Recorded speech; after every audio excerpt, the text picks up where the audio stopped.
Hello and welcome again to the Movie Trap. You have joined us on the third and final round of our three-part series, as always, in actors playing multiple roles. If you are new to this show, quick explanation. What we do here is each round of three, one for each host, we choose a topic that each person picks an example of, and at the end of the round, we vote on which is the best example for. So to say that this time we have chosen actors playing multiple roles. Previously, we did Dead Ringers, then we did Enemy, and now we have done Dr. Strangelove. And at the end of this round, we will vote on which of these three films is the best, and the winner, the one who chose the best movie in that category, will choose the next round going forward. I should honestly just write down a succinct description and always read it off of... I'll pen a script for you. I'll write something up over the weekend, and I'll get you something. I could do it. It's fairly easy. I just have not taken the time to actually do it. I feel like we should put like something really difficult in there to say, though, like a Sally sells seashells down by the seashore style tongue twister to always get you every week. But we'll see. We'll see. Regardless, we pick a theme. We each pick a movie, and then at the end we vote on who had the best movie from that theme. And then the winner picks the next theme. This theme is multiple roles by a single actor in a movie. Chosen by you. Chosen by me. I was the winner of the last round, political thrillers. And I am Zach Powers. As always, I am joined by Chris Boroff. Howdy, I'm here as well. And Russell Carlsen. Mein Führer, I can walk. So before we get too deep into this was my pick, Dr. Strangelove in actors playing multiple roles. Sure. Kind of the basic bitch pick of the bunch. Let's be. But I think we referred to it as the chalk pick. Yeah, right. Yeah, chalk and sports. You're right. But I will also, real quick, the way the voting's going to go down at the end of it. We each initially at the beginning of the theme have 10 initial points to vote out at the end of the theme, but throughout the round of three, we each have 3 points to divvy out in any way we see fit. And as has happened, let me give you a quick run of where we are before we get into Dr. Strangelove. Right now, Boroff has 3 points still to divvy out. He has been quite greedy with them, but he has received 2 points. So he has 12 points to give at this point. Zach Powers has given out 2 points, so he has one more point to give, and he has 11 points. And I myself, Russell, have 1 point as well to give with 11 points. So that's the way the rundown is as of now for Dr. Strangelove, 1964. Peter Sellers, George C. Scott, Stanley Kubrick classic. Zach, go ahead and roll that beautiful bean footage. Yeah. Greedy ass Chris, who I'm gonna go ahead and do a slight spoiler. Greedy ass Chris. Well, the thing is it sounds like I'm a Star Wars character when you say that. Greedious. Yeah, Greedious you're Darth Greedious, of course, is your Star Wars name. He would be a Sith Lord. Yeah, it's the street you grew up on backwards with Darth in front of it. Obviously he picked, I would argue, and this might be a spoiler for me, the worst movie of this round, and yet has given out no points. I'm sure the best way to get him to give out more is to shame him. Yeah, there you go. Hey, sometimes it works. I mean, it was a blind pick. Sometimes you stick your hand into the bag and you find something fun, and other times it's the Gom Jabbar and your hand's on fire. Yeah, that's right. It's a piece of hot coal. Ow, don't touch it. Perhaps, listener, you are uninitiated or unfamiliar with 1964's Dr. Strangelove, or How I Learned to Stop Worrying and Love the Bomb. This is a Stanley Kubrick film, as I said, 1964. It is about Cold War paranoia and mutually assured destruction. And the quick rundown is as follows. One day in the mid-60s, a general named Jack D. Ripper elects to follow a protocol that circumnavigates the president's authority to launch nuclear bombs, believing that Russians have implemented a plan to taint our precious bodily fluids. He thinks the only way out is to destroy the Russians through a premature strike, a preemptive strike, I should say. And so he sends out the order to his airplanes, who then cut off radio communications, and it quickly spirals into an international event with the president, I believe his name is Milford Mumford, is that correct? Muffley. Muffley. Being called out at the middle of the night to go to the war room, being advised by General Buck Turgidson, played by George C. Scott.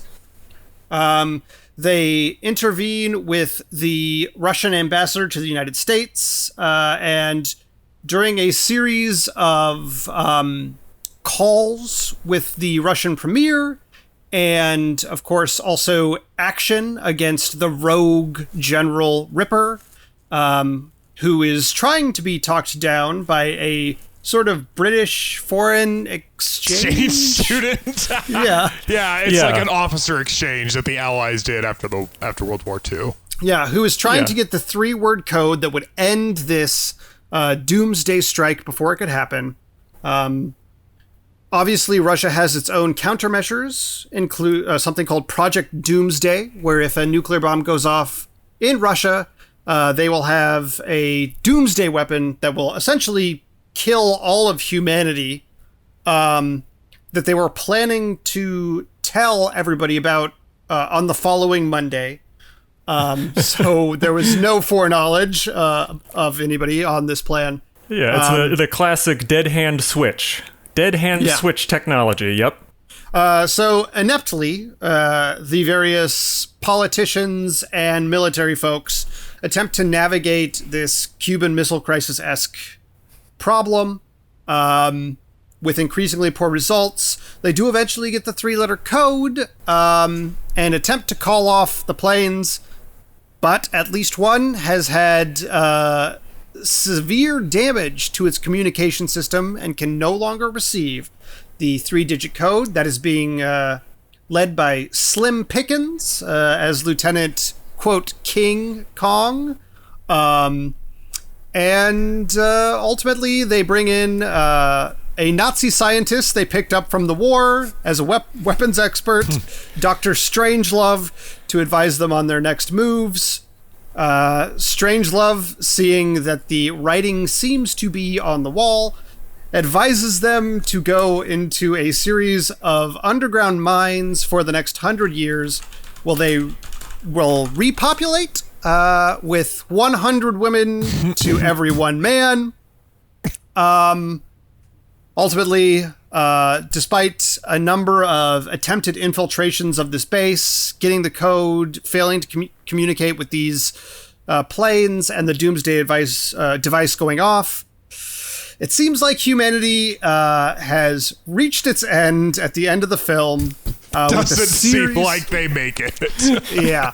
A montage of nuclear weapons going off as all of these political figureheads in the war room argue about what the next best plan for this particular situation is. The world seemingly ends to Vera Lynn's "We'll Meet Again." And that is the basic gist of this movie. Bare bones of Doctor Strange. I think it's one of the important themes capture in summarizing once the Russian ambassador gets there is this fervent anti-communist and do not trust anything the communists say. And then by the end of the movie, you shouldn't have, because he's taking pictures of the big board. And the funny part is they'd be doing that knowing full well that the world's ending anyway. Your pictures aren't going to make it to head office.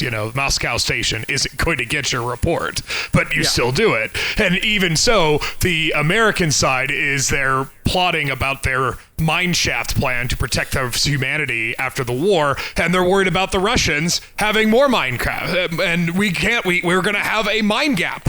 And that is, it's more of the play on the paranoia of the 50s when it came to... And that also leads into Jack Ripper's paranoia about the Russians poisoning the water in the United States. Fluoridation. It's still a conspiracy to this day.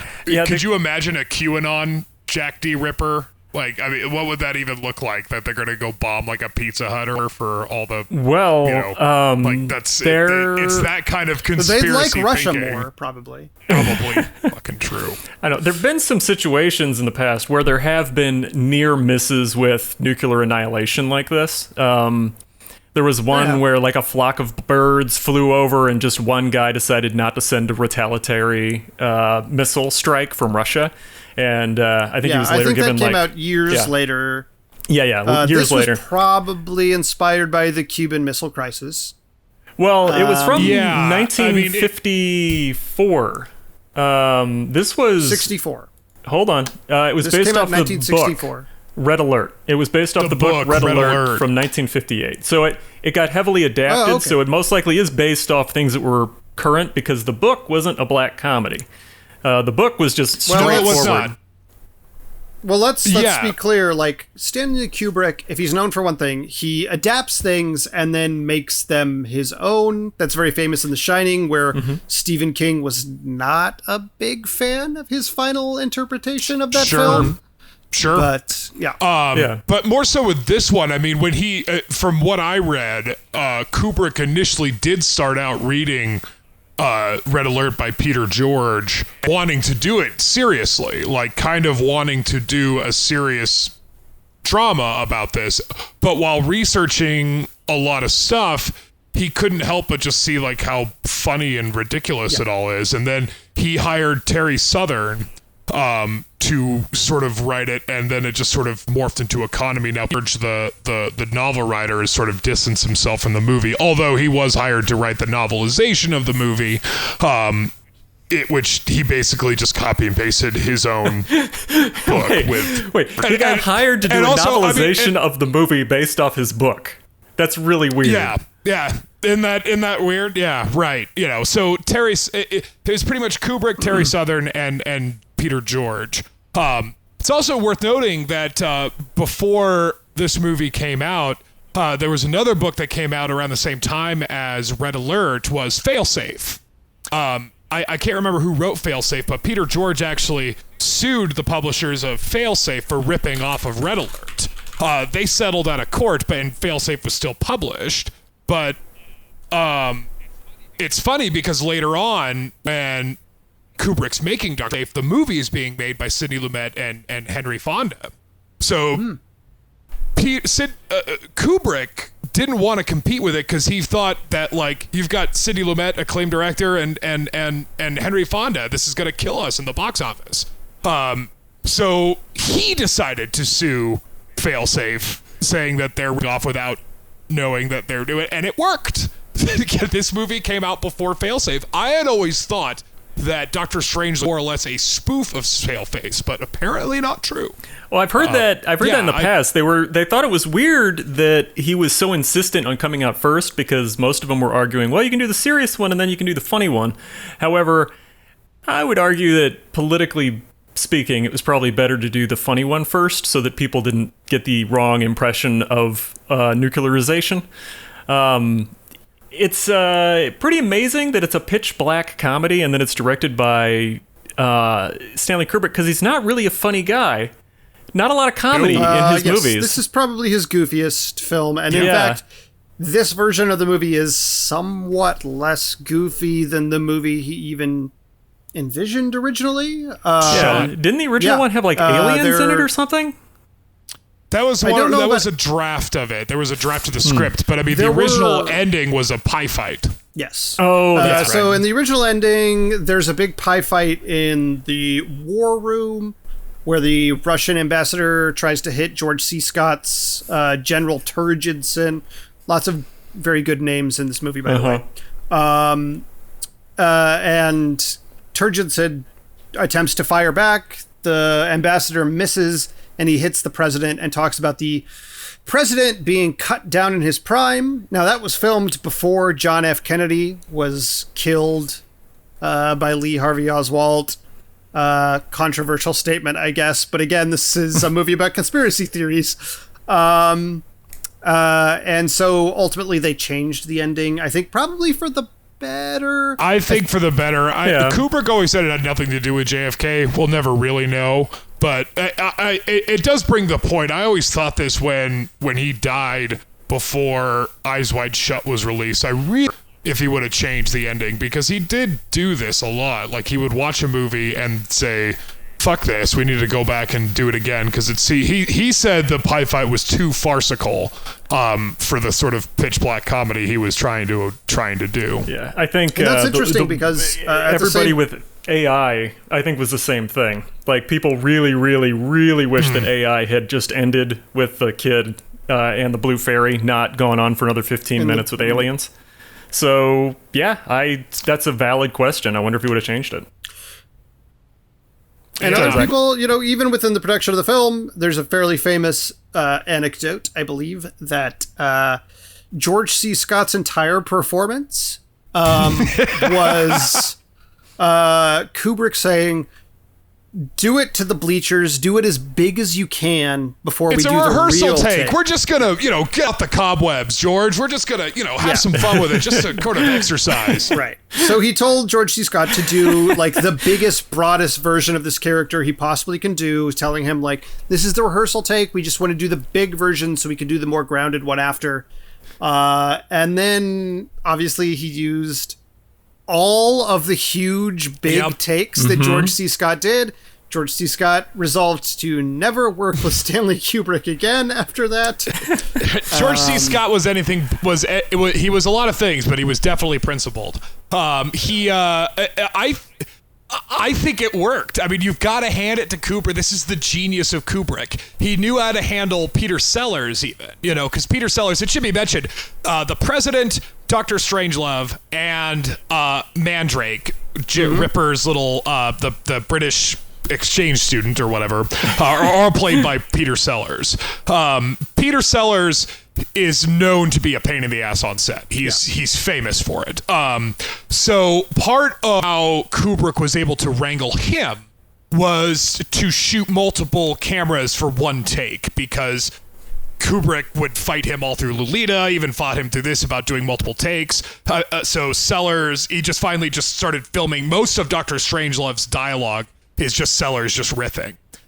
So he knew how to do that, and also how to manage George C. Scott, knowing that George C. Scott is a very serious actor and takes things very seriously, going to play it as straight as possible, while still allowing him to think that he's doing that, while knowing all along he's going to use these bullshit takes. That's a skilled director. That's a guy who knows how to run a set. That's genius.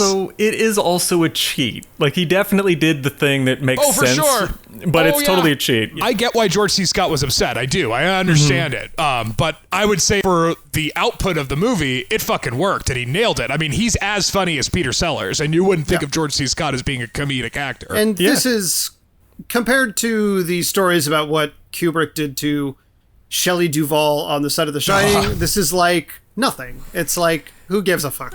Yeah, he's a little manipulative, You pulled an April Fool's on a dude. Dr. Strangelove is almost the beginning of, like, Kubrick's sort of madness, almost. Like, it's like the beginning of an era, because before that it was like Spartacus and Paths of Glory and stuff, although Paths of Glory is, I think, one, I'll play that later, but he's kind of famous for kind of making his a meat grinder when it comes to actors. It sucks. Yeah, well, he's very demanding. That was the strange thing. Like, I think Sidney Pollack was in Eyes Wide Shut for for one scene. It should have been like a real quick in and out one day thing. It took him like 2 or 3 weeks because Stanley Kubrick kept working the scene, changing it, working the scene, changing it. And it just took forever to get the exactness down. So it's one of the things that with this one, I was just wondering myself, like, how crazy that must have been, knowing that he's like such a perfectionist and so like obsessive about getting what he wants. But you're dealing with like improv performers. And, George C. With Peter Sellers. Yeah, well, with Peter Sellers. But even like George C. Scott, he's probably a guy who's a professional actor, probably wanted to bring some of himself to this part. So by having that kind of change up was probably a surprise to him.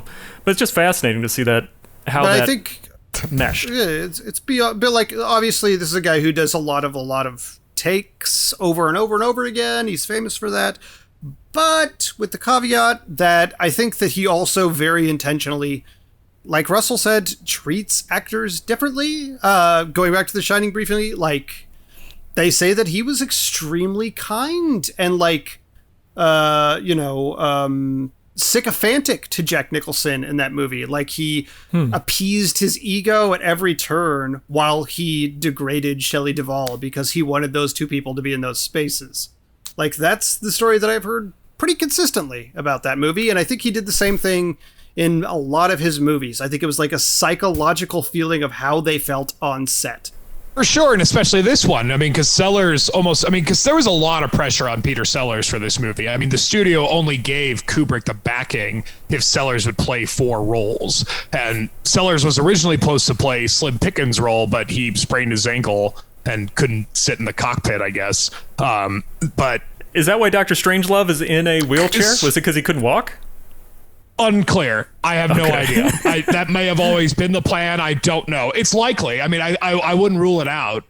Because Sellers was also famous of signing up, being really excited for a movie, and then getting on set and never wanting to have anything to do with the movie and doing everything he could to get fired. He was kind of famous for that. So Kubrick knew how to. I'll just let him go to his trailer. And he can have his little temper tantrum, and I'll play chess with George C. Scott in between takes just to keep him on a level of calmness and sophistication that I kind of need him to be in this particular headspace. All the meantime, I'm just bluffing and lying to him. He even bluffed and lied to him about the chess set because he even told him like, "Oh, I don't play chess very often." He played chess his whole life. It's Kubrick. And that's why I want to ask you guys. I'm kind of gonna steal this outright steal this game from this hockey podcast I listened to called Overrated Underrated. I'm guessing you guys are fairly familiar with the Kubrick filmography. So here we go. Overrated Kubrick films. Overrated, underrated, favorite, least favorite, go. What's an overrated Kubrick movie, an underrated Kubrick movie, your favorite Kubrick movie, and your least favorite Kubrick movie? I'm going to start with my overrated and say Spartacus. I think that's entirely overrated. It's actually been so long since I've seen Spartacus, I don't remember it, but I'll say maybe Barry Lyndon, because people go crazy over the camera work, but the movie itself is a little slow. It's a little slow. Okay. Okay. Possibly the only one here. I don't know. I suspect I've seen maybe half of the movies Kubrick has made. Okay. Tops. So, like, I've seen Clockwork Orange, Full Metal Jacket, this, The Shining, Eyes Wide Shut, way back in the day. And most of those I have not rewatched anytime recently. The only one I watch with regularity is The Shining. I think The Shining is kind of the best horror movie ever made, so sure. That's going to be I think we know what the favorite is. Yeah. I've never seen like Lolita. I've never seen Barry Lyndon. I've never seen The Duelist. I've never seen Paths of Glory. Never seen Spartacus. Or The Killers. Like that was his first movie. The Killing. Yeah. The Killing. Yeah, The Killing. Yeah. I've seen a few of the big hits, but and they're all quite good. I don't think any of them are necessarily heavily overrated, but I've also only seen the ones that are pretty good. Yeah. Okay. I would actually say the similar Eyes thing Wide for me. Shut. It was the one that I don't really give a fuck about. Eyes Wide Shut. Well, I think that's pretty much probably going to be the across the board least favorite, right? Is Eyes Wide Shut, because I remember there's a couple of high school friends who will never forgive me for recommending that movie, because I kind of liked it, even though I was young at the time, so I thought the fact that I didn't really understand the ending meant that was what made it good. And then I watched David Lynch and realized I didn't know what the fuck I was talking about. But the so they'll never forget, because I told them to watch it and they watched it and they hated it. Well, Eyes Wide Shut, definitely, I'd say that is, I take it back. Barry Lyndon has some stuff. Eyes Wide Shut is probably overrated. Underrated? I think it's rated exactly where it needs to be. I think that's pretty universely, like, people talk about it a lot. Desirable. I mean, I don't know. People reference it a lot. I think it's rated exactly where it is. Turned into memes. There's orgies in it, so people are going to talk about it. You put an orgy in a movie, people are going to talk about it. Well, apparently it's what caused the schism between Nicole Kidman, Tom Cruise, and the Church of Scientology, apparently. That's a different story for a different day. As far as underrated, but I will say underrated is Barry Lyndon. I think you're crazy. I think Barry Lyndon's wholly underrated. Everybody talks about like Paths of Glory and Spartacus, but I think that movie is awesome. I need to rewatch it. I understand that it's slow. At one point, I watched all of those movies, and the thing is that I realized that the reason you don't hear about the other ones is because there's usually something in them that isn't that fun that bothers people. So, like Lolita, it's of course the storyline bothers a lot of people. It's Lolita, and also I haven't seen it.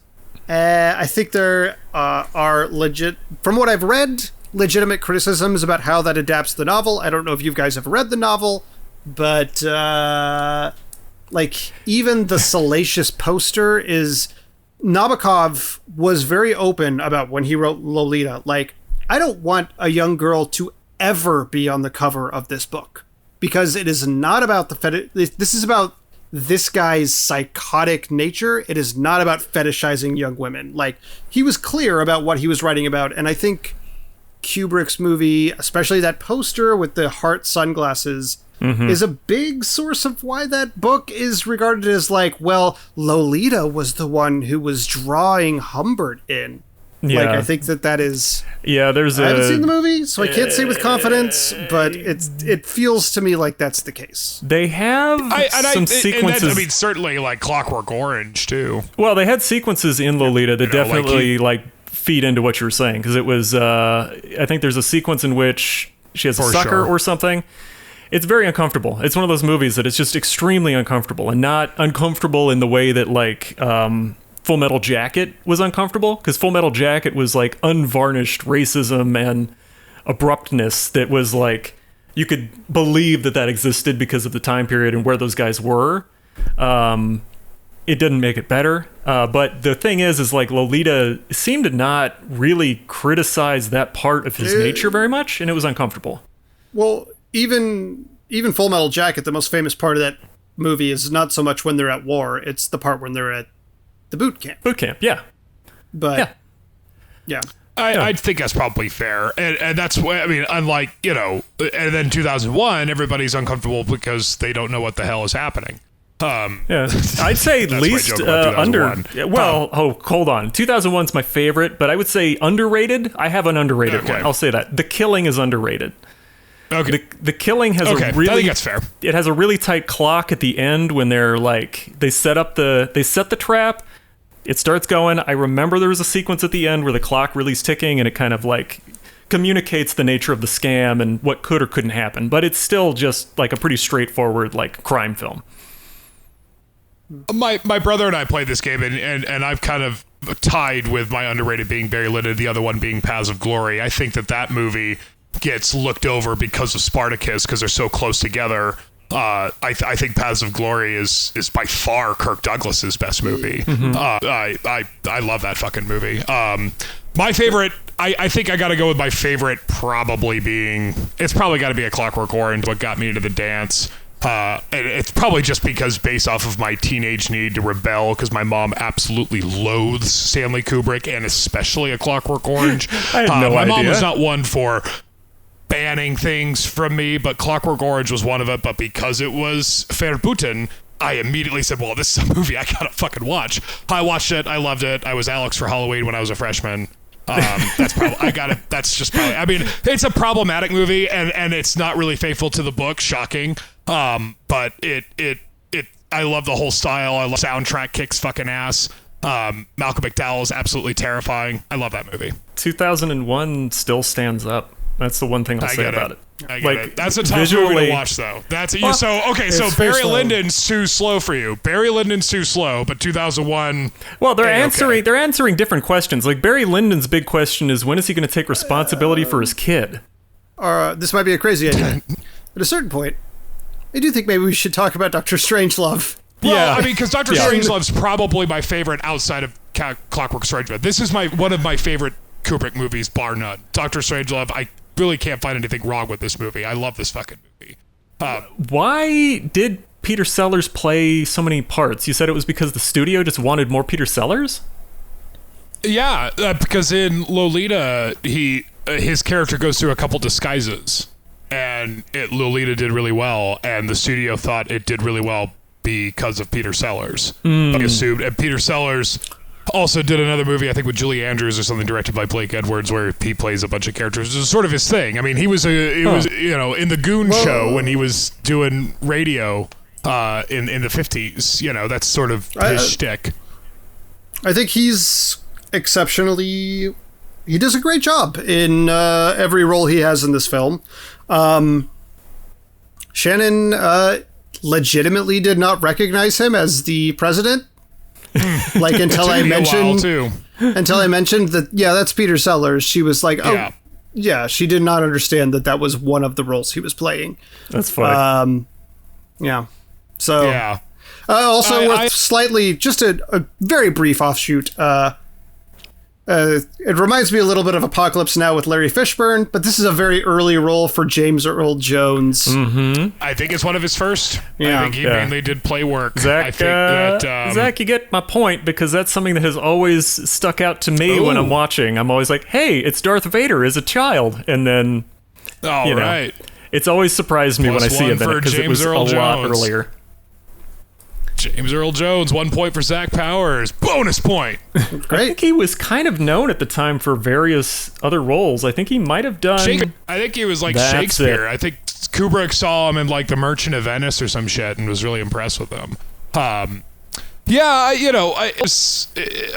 mean, he's kind of the engine that drives this movie. I say that a lot and really is.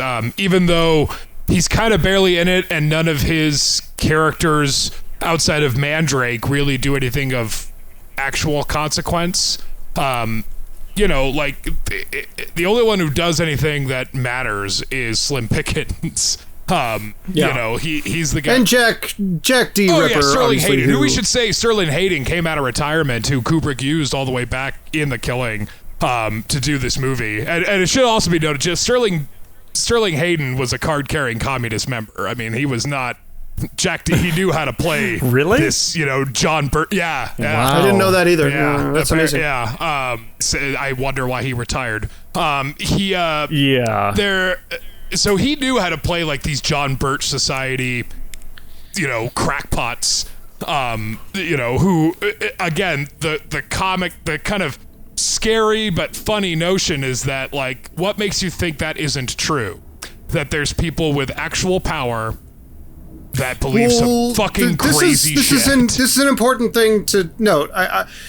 This movie is, I think, more effective today than it would have been 5 years ago, in many regards. The absolutely crack pottery of Ripper's ideology about like stealing our bodily fluids. The fluoridation of that's a real conspiracy theory that the John Birch Society and like we have people who are going to Congress and are in Congress now who believe in QAnon shit. Yeah. We also like the degree to which the safeguards that government has against extreme calamity being paper thin, and if somebody like Jack D. Ripper is like, I'm just going to ignore these procedures and then it will actually fall apart. Like, that is relevant in the Trump era. I think that it's a weak Donald link. Trump. Yeah, Donald Trump just said, actually, I'm just going to ignore precedent. And a lot of what he ignored, it just fell over when he decided to ignore it. Yep. Yeah, and even more alarming is that even when we remove the human element of it is the Soviet version of the doomsday machine, where, I mean, they the president begs the ambassador, can't you turn it off? And he says, no sane person should have the ability to wield this. That's why we made it automatic. I'm like, well, okay, you lost. It's right there. No sane person would do this. So we thought we'd do it automatically. We just thought we'd do it right away. The bureaucracy aspect of this is I think, going to be evergreen for all. Like, there's so many things, like Dr. Strangelove talks about this theoretical doomsday device that the Russians have made and being like, but the entire point of it falls apart if you don't tell other people you have it. And the ambassador's like, we were going to announce it on Monday. Right. I know. It's just, I brought this up when we did it back in the film concussion days, but like, there hasn't been a political black comedy like Dr. Strangelove. The closest one to come to that has been The Thick of It. I would In say, the Loop, really. I would say Death of Stalin. And I think Iannucci. Yeah, I think Iannucci took a lot from this movie. Yeah, Strangelove. It's like, and it's not like they're different anxieties, right? We don't have the nuclear war anxieties that this audience had when this movie came out, but we also have a very keen understanding, and this movie very much highlights, of how things happen on accident. That just the ineptitude of people is enough to cause a monumental catastrophe. Yeah, that the people in charge are extremely fallible and stupid and have very simple base wants, turgid sin, like he mostly wants to have some glory and get fucked. Like, that's his whole character. It's the agony and the ecstasy of the Cold War. Because I was reading about how this movie is actually about sex, and you kind of get this orgasmic kind of turned on feeling whenever Buck Turgidson talks about taking it to the Ruskies. Like, it's I mean, the opening kind of sequence. base instinct. The opening sequence is pretty on the nose with the in-air refueling of the plane. Yeah, it's very sexy. And I'll say this, like, the president in this film is fine. Like, as a president, he is not bad. He does what he's like, he declassifies things to stop this nuclear annihilation. He can't do anything. He's ineffectual at the end of the day. Despite being the president of the United States, like, he got circumvented in the call to do this. He can't do anything to stop it. He's doing his best, but ultimately, like, that position is just, it's not enough to make a difference. Well, it's hilarious because it brings up, in pretty sharp contrast, the fact that, like, all these people believe that a conspiracy exists, but then you see how government is actually functioning, and it's like, there's no conspiracy. Yeah. It's nothing but malfeasance and dumb people. They don't know what they're doing. Fact, not only the U.S. president, but even though he doesn't appear on screen, the Russian premier is drunk and frequently has his feelings hurt. Like, he's often clearly, like, the president is trying to be like, I didn't intend to insult you, so Dmitri. Good. Dmitri, I didn't, this wasn't, of course I like talking to you. Of course I would call you just to say hello. But look, Dmitri, there's just no point in getting hysterical. The president comedy, the way Sellers does it reminds me a lot of Bob Newhart's comedy, where a lot of the power is you're making up the other end of the conversation in your own head, and that's what makes it funny. Where and he even does, like, the stuttering that Newhart, hello, Dmitri, hello, it's very Midwestern boring accountant guy who has been elevated 4 or 5 times level above his competency. You know, like it's a comedy of errors, you know, and you're right that if you think that it is possible for such a grand conspiracy to go off without a hitch, completely in secret, I've got some bad news for you. Like, you're giving these people good news for you. I mean, yeah, right. Like, the fact of the matter is, I think people are very, they want to believe that with very rare exception, like, they want to believe that the people in charge are, like, extremely malevolent or extremely benevolent or very competent or like usually very competent. The idea that Trump is competent is laughable. There's a lot of people who think that he's malevolent and competent or benevolent and competent, and it's like he's neither of those.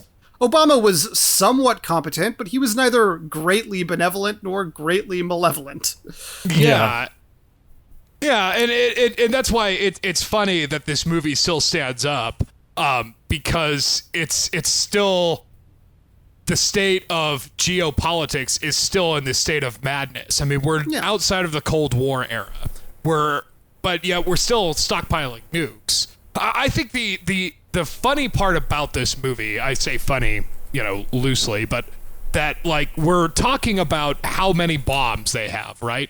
But we all know it only takes one. You really only need one bomb. It doesn't matter if you have enough bombs to destroy the world 40 times. You just need enough bombs to do it once. That's all you need. It. The rest are pointless. Right. Yeah. So it's sort of it's a stroke of genius that Kubrick was doing a bunch of research about this and said, this is ridiculous. Like, this is insane.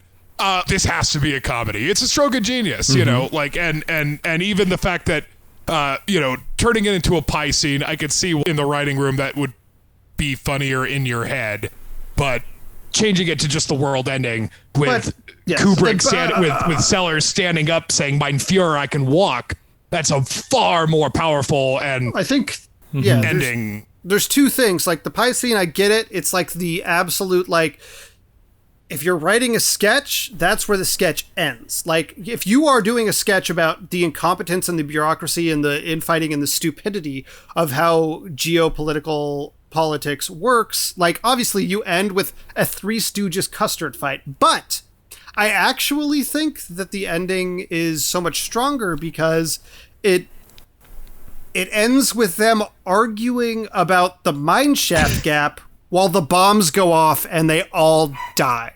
There's and that's a much stronger statement. Yeah.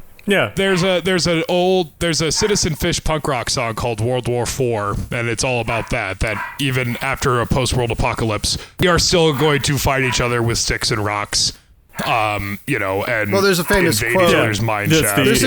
I don't know who it's attributed Einstein. to, but Einstein. I don't know with what weapons World War III will be fought, but World War IV will be fought with sticks and stones or something of that nature. Yeah. Do you guys worry that, you know, even though this threat is still very much prevalent, our generation doesn't seem to have that anxiety that they did? Is that just because they're closer to when it actually came off, or is it because the Cold War we assumed all conflict resolved? I think the conflict I think that we have as a world largely decreased, like, in our danger of nuclear Armageddon, because we're probably gonna die of global warming. So like, we just have a different slower rolling. It's a slow motion Holocaust, you know. Exactly. It's really we're slow all going. doomed. Right. We all still know we're doomed, and in fact are probably more certainly doomed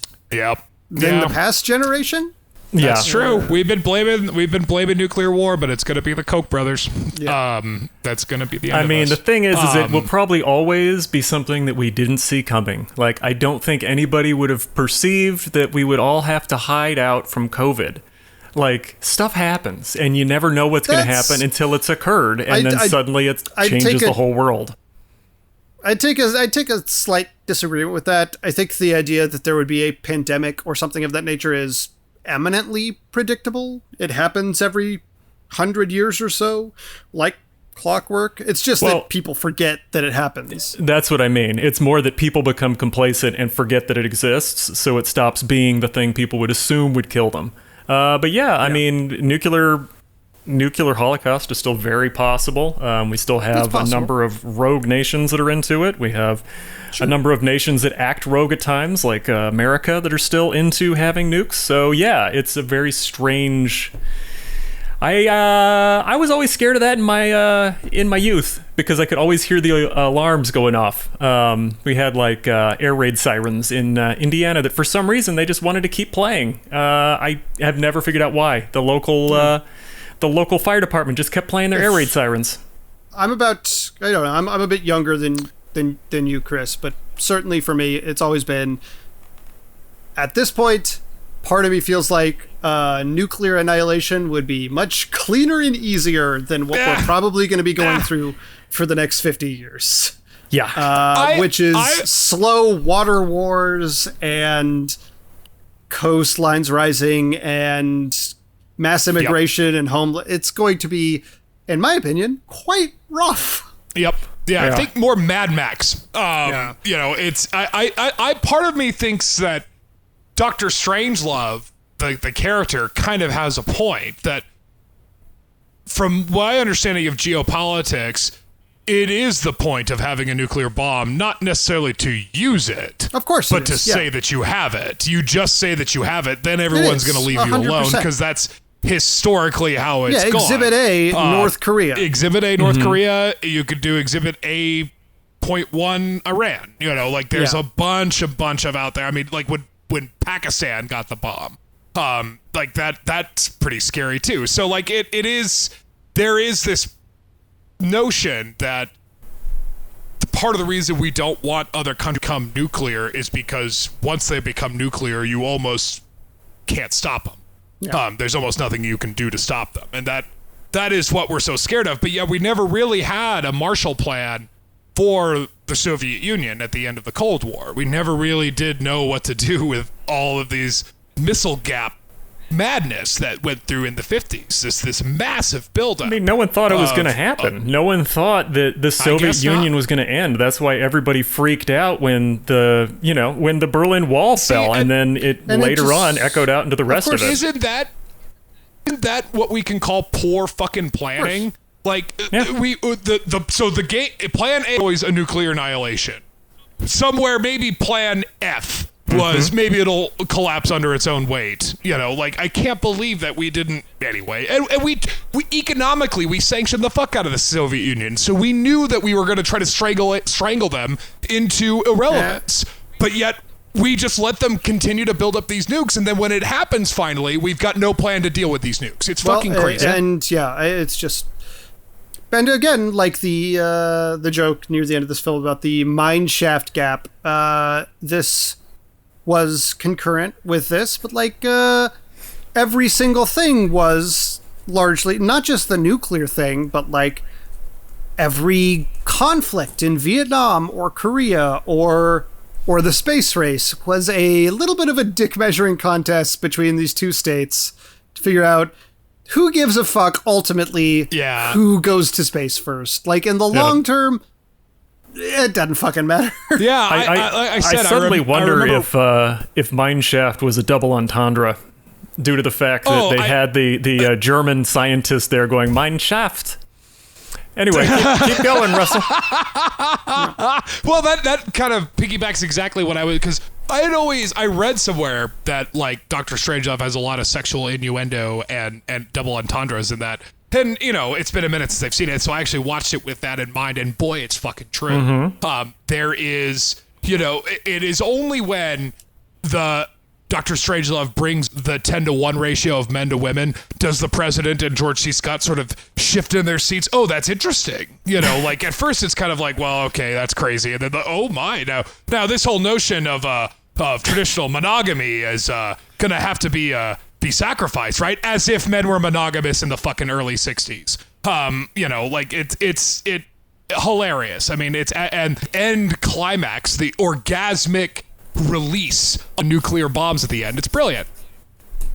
Yeah. Apparently, Kubrick himself said, "Oh yeah, that was totally intentional. I meant to."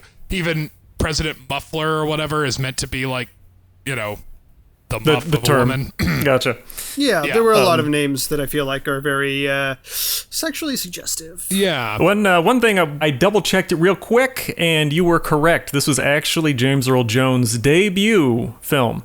Everything before then was him doing theater work, so you get a point, buddy. Hey! Because I didn't know better. That's right. Alrighty. Look at that. 2 points in one episode. Yeah, my point-giving heart grew 2 sizes. Yeah, right. And all we had to do was bring up James Earl Jones. And Shedding your shame me at the miserly front. ways.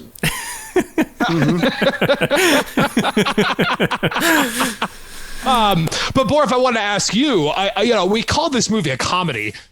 There's not a lot of gags in this movie. In fact, the bulk of the dialogue in this movie is like airplane jargon, right? Or like military kind of code word of like, open palm day, that kind of stuff.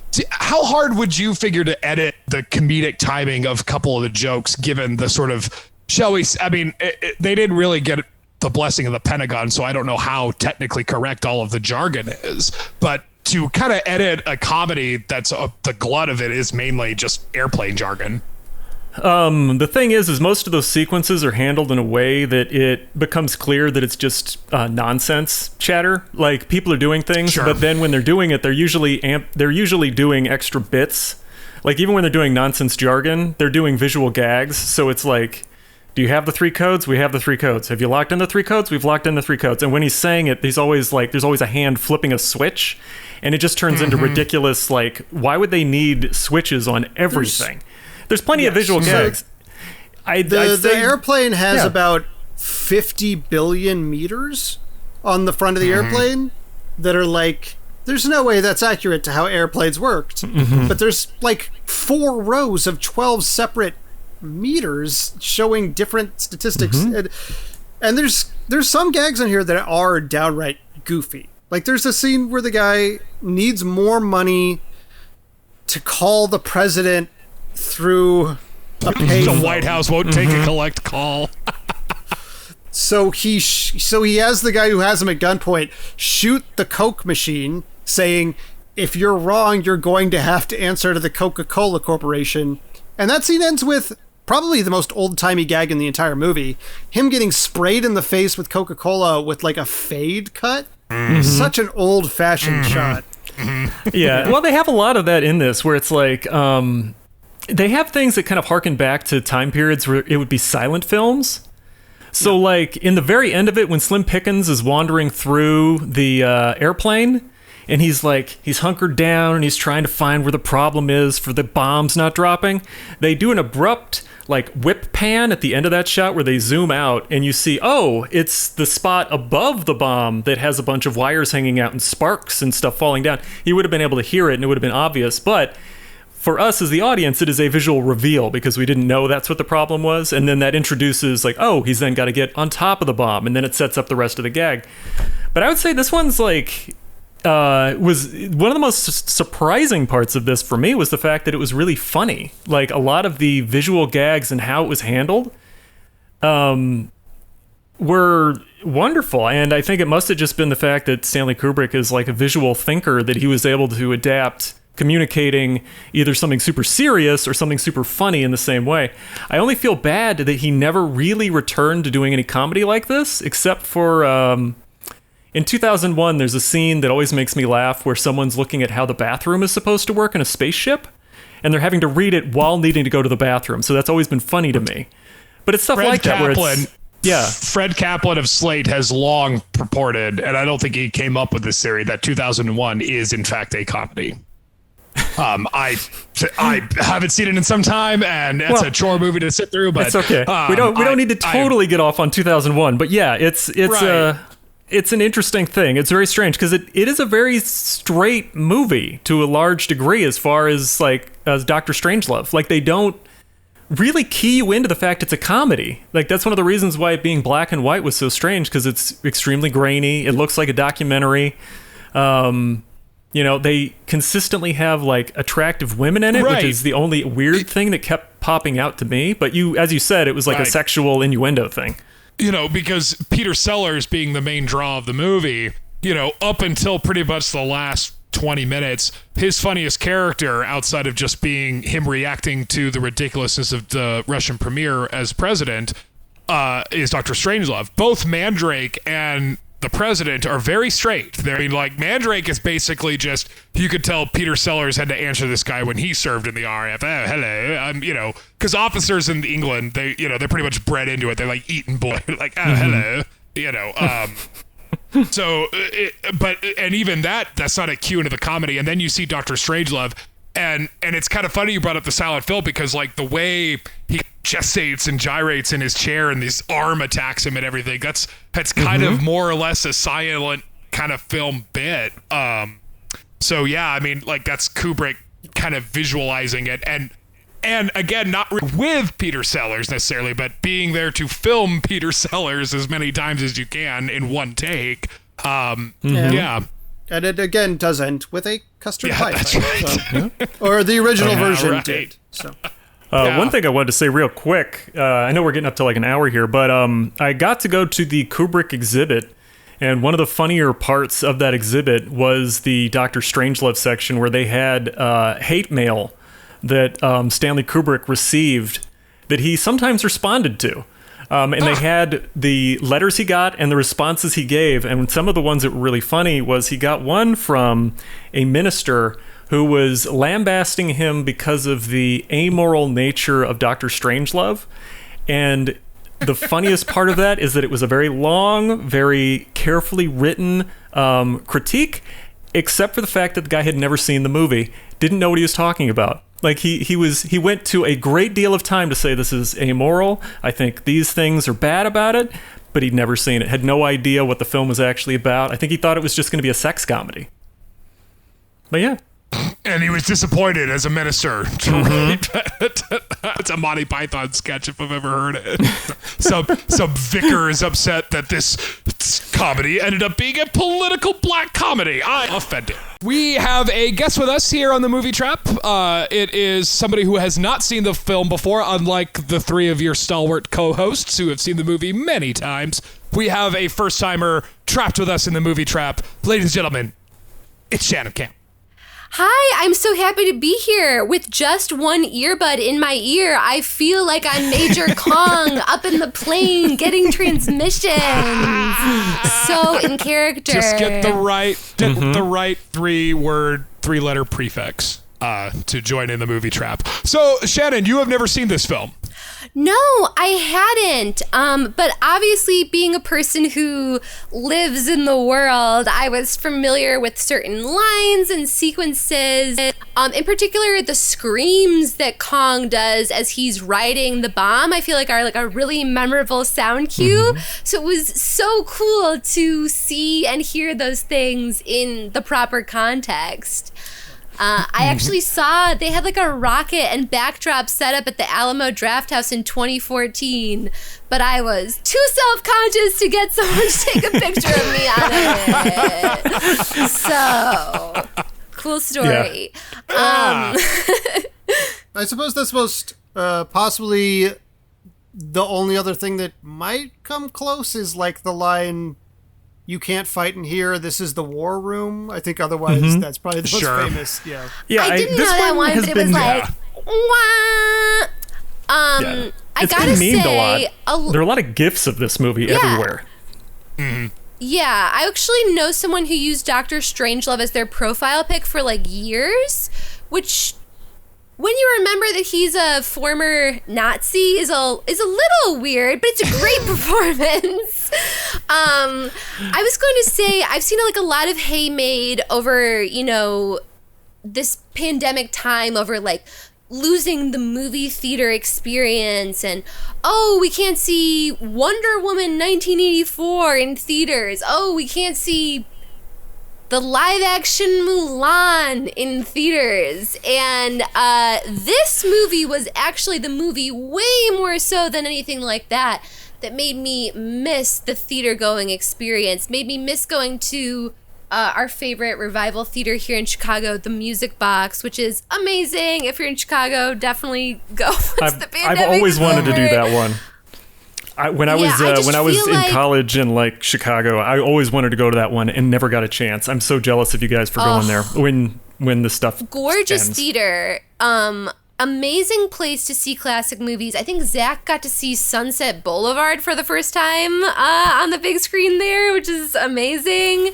A movie like this, there's something about black and white movies. They just really I just needed the big screen experience for this one. I really felt like I was missing out, especially in those big, gorgeous shots of the war room and the war room lighting. I was like, oh, this is killing me. Yeah.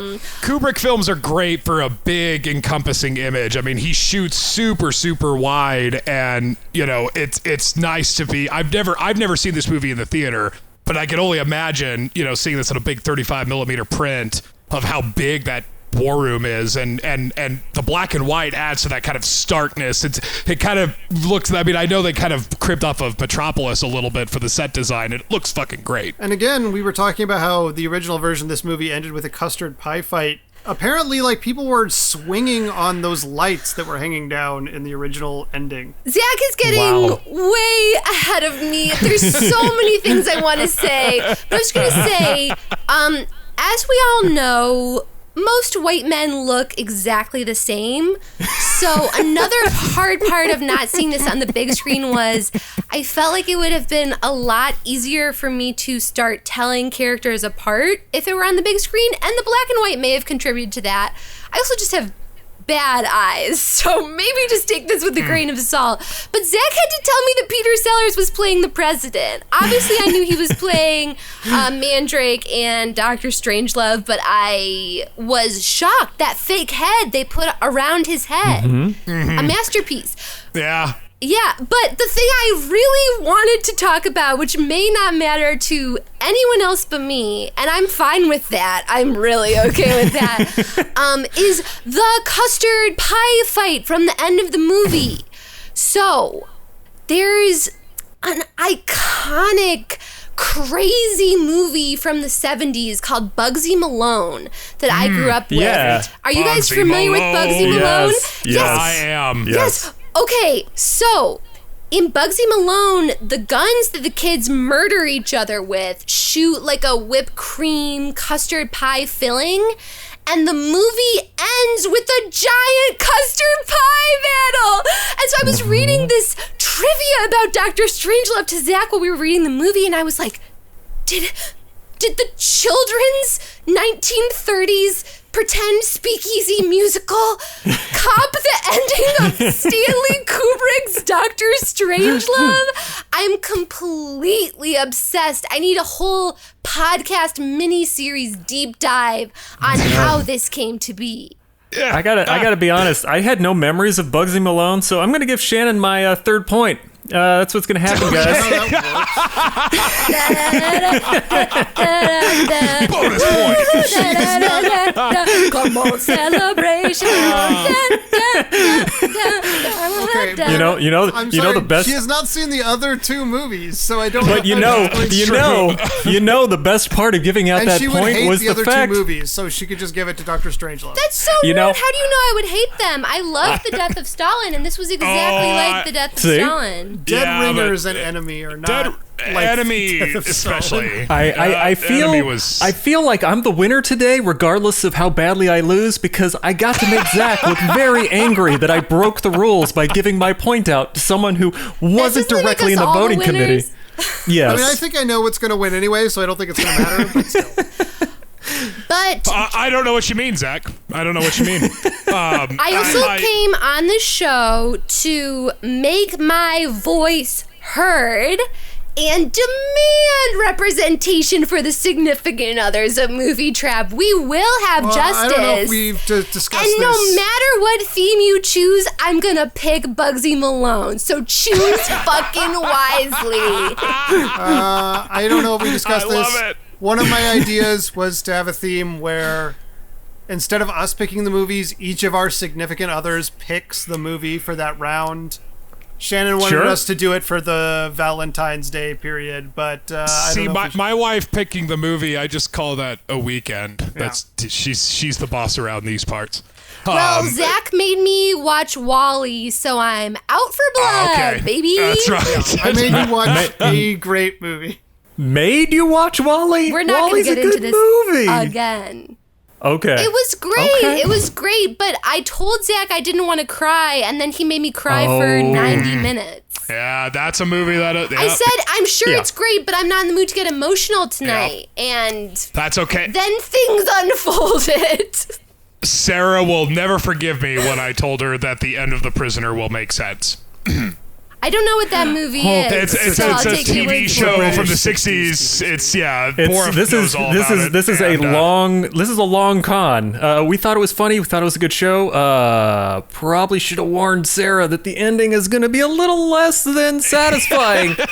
Going into that thinking that they Well- would somehow tie a bow on that one was, that would be Also, a it's rough like that time. Community joke where they all commit suicide at the end of the British series. I love British TV. That would actually be way more in my wheelhouse than Doctor Strangelove. And I wanted to say, this is one of 3 acceptable movies with an all-male cast now, being John Carpenter's The Thing, 12 Angry Men, and this, end of list. And The Secretary does not fucking count, No. so commenters, do not bring her up. No. In fact, I think the fact that it is all male is inherent to the comedy, the sex it's scene Yeah. in part of this. the point. I think that's This part whole- of the point. Women didn't do this. Right. I'm totally okay with them making that point. Right. But I just wanted to say, it's rare to find a movie, period, with an all-gender cast one way or the other. And The Thing is like really one of my favorite movies. It's my favorite movie Zach has ever showed me, I think, because it's one of his favorites, and he played it for me early in our relationship. And I had an old movie dad who made me watch 12 Angry Men. And it's Nice. this is quite a prestigious list to be joining. So congrats to Dr. Sure. Strangelove. Yeah, and definitely a different tone, too. I mean, because, the whole point is, the Cold War is this masturbatory, penis envy thing, Yeah, I mean, it's a so very it sexual has to be movie. male. One of the characters Oh, is yeah. named General Turgidson.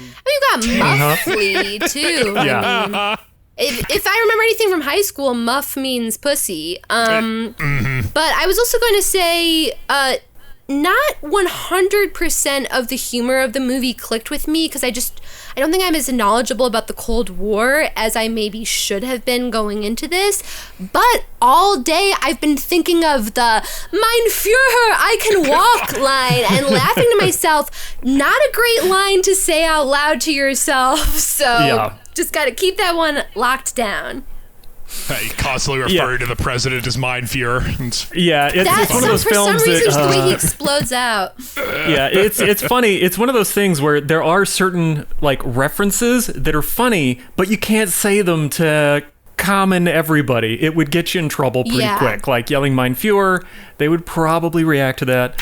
The ending was always, that particular moment at the ending always hit me as so strange because it's such a non sequitur in context with everything else happening, because it's completely out of left field and you're left with the bombs going off and just going, wait, what the fuck?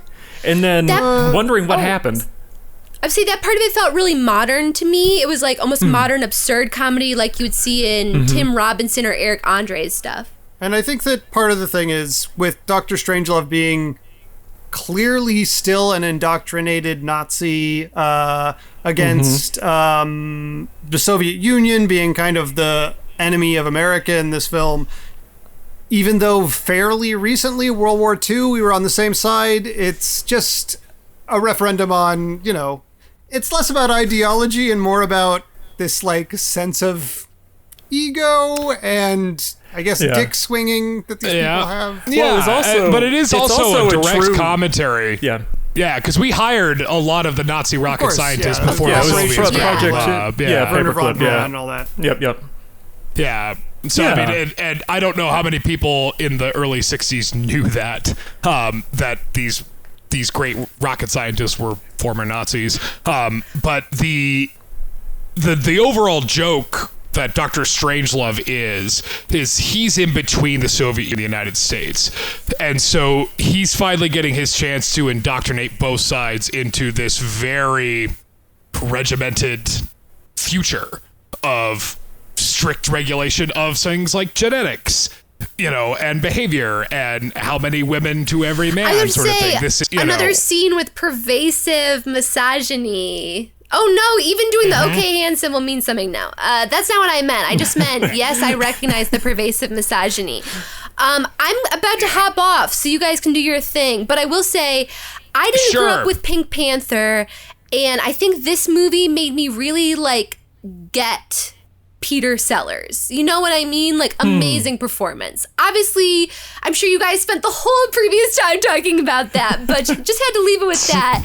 As someone who really didn't know him that well from other characters and never really understood why he was such an indelible comedic icon, this movie really got that message across very strongly. Well, that's interesting. One day we might watch Being There, which maybe you'll like. Yeah. Anything is possible. Yeah. Pink Panther's a very different bag of worms to dig into because it's Blake Edwards and a kind of weird story, because the first one, Clouseau's not really barely in it, anyway, it doesn't matter. Well, I mean, the thing is, Peter Sellers morphs in all of his bits. I was born in 1992, I don't fucking know. Right. Yeah.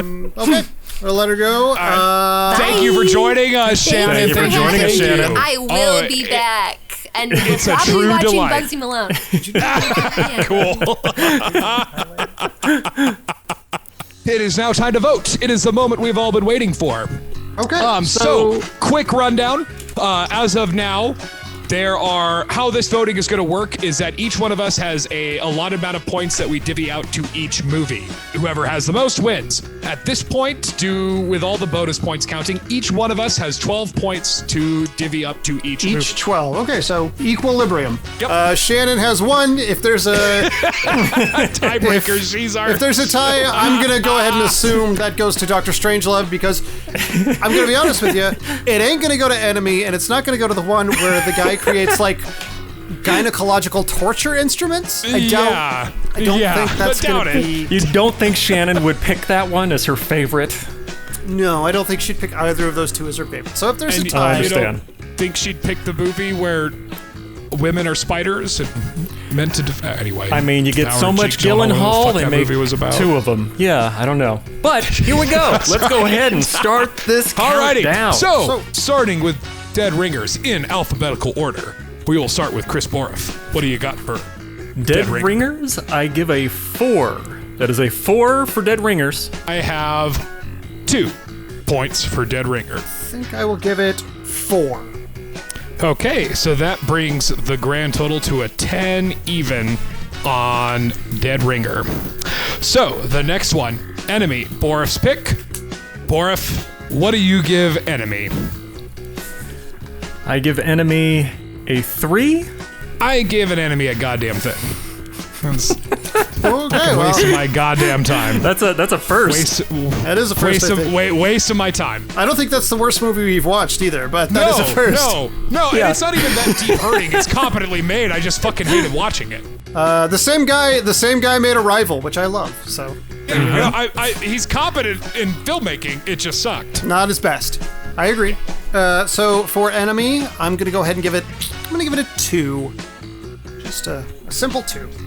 5 points. Okay, well, now I think we know who's gonna win this one pretty handedly. Boroff, Dr. Strangelove, what do you got for me? I'm giving it a 6. 6 points. Favorite of Boroff's, no surprise here. Carlsen is gonna give Dr. Strangelove a whopping 10 points. I am going to also give Dr. Strangelove a 6. I think the difference between this and Dead Ringers is smaller than for the rest of you guys, because I do have a lot of affection for Dead Ringers, but it's still a better movie. So there you have it. I got to admit, I kind of trapped you with Dr. Strangelove. When you left it on the table, I had to take it. And mainly because I haven't won before, so yay, go me. So, now, gentlemen, this is the moment I've been waiting for. Because Now I'm really going to trap you. This time, I think we've been a little too vague with our themes. This time, I'm going to trap us into a single director.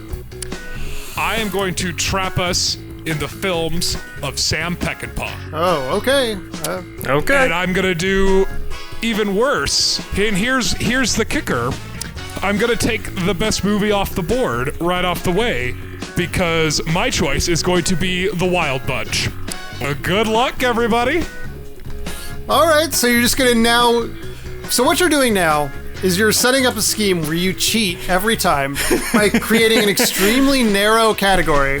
Not every time. And then you're going to, at the start of each narrow category, pick the obvious best one, so you always win till time immemorial. I'm going to point out, we should have had a fail-safe. You're the Republicans of this podcast. You're the Republicans of this podcast. We should have had a fail-safe. We needed to be able to pick out the movie automatically. This is too big of a choice for any human being to make. We should have picked the film out of Sam Peckinpah automatically. But okay, yeah, I have one in mind already. I know the one that I probably want to do. Okay. Well, I'll have to do some research because I'm going to be honest, Peckinpah is not my wheelhouse very much. So. It's not really mine either. It's why I kind of picked it because I'm not terribly familiar with the films of Sam Peckinpah. I've seen 2 total Peckinpah movies, so... Well, we're going to add at least 1 to that total there, big guy. So yeah, that's what I'm saying. Suck my Peckinpah, bitch. That's the theme, is Sam Peckinpah. Not written by Peckinpah, because you can. I'll take maybe movies written by Peckinpah, but they mainly are remakes, I think. So good luck with that, gentlemen. And yeah, this is the Russell Carlsen movie trap for sure. There's plenty in there to work with. I think there is a wild wheeling dervish somewhere in his film archive that we'll find that's a little bit more fun for us to watch. I betcha. And if I can work it out, I'm not, like I said, I'm not terribly well learned on Peckinpah. I'm not so I'm not really a big fan, but my twin brother very much is. So if I can, I'm going to arrange it for him to kind of jump on some of these things because he's more of a Peckinpah fan than I am, and he knows a lot more about it. So if I can, I'll rope him into this. I don't have to trap him to watch Peckinpah. Well, I have the pleasant task of telling this episode's guest, Shannon Campe, that we have 3 movies she's probably not going to want to watch. That's right. Literally, I've seen 2, and there's another one that I've heard is very good that I've never seen, so here's the question. My pick... Who goes second? How do we know who goes second and third? I go second. Yeah. Oh, okay. Is that because you got the second most points? Alphabetical. It's always been the same. But I'm Borov. I should be first. Russell, what follows R in the alphabet? What follows R? It's not K. It's not K, is it? Well, I understand now. It's wherever the alphabet starts is when it becomes alphabetical. I understand now. Or if you want to go by the metric of who got the second most points, still me. That's also true. That is also true. But if it's not like we don't do this every episode. We do this every episode, yes. One day we will learn how the language and the alphabet works. I doubt it. Well, cool. This has been a fun, supersized episode of the Movie Trap. Thank you very much to Shannon Campe for joining us, and Zach for inviting her on. It was fun. And everybody get hyped for our next 3 movies, after which Russell will win and say, John Cassavetes is the next fucking pick. Nah. This is just vengeance for Border and barely losing the political thriller one. So I'm done. This will not be every time. I'm a bystander more than a... That's true. Hey, look, you're talking to $20 million versus $100 million, sir. Just think of the casualty difference. We can't let Borov have the casualty gap here. No, this is good. Yeah. I should expand my wheelhouse with this particular. Besides The Wild Bunch, the only other Peckinpah movie I'm familiar with involves some on-screen rape, and I am not gonna pick that. Straw Dogs. I know what movie you're talking about. Yeah. There's also a movie with Bob Dylan. Anyway. No. All right. Well, I guess that wraps us up for both the theme. Yeah.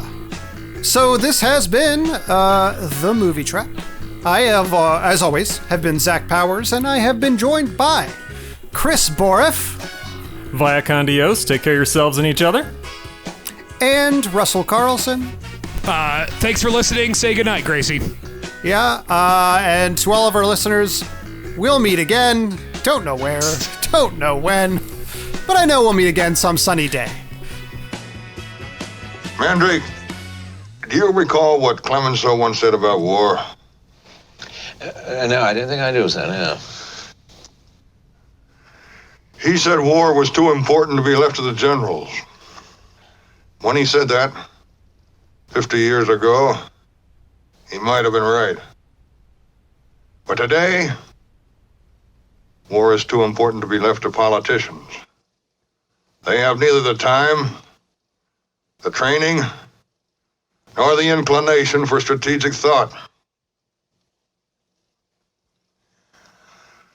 I can no longer sit back and allow communist infiltration, communist indoctrination, communist subversion, and the international communist conspiracy to sap and impurify all of our precious bodily fluids.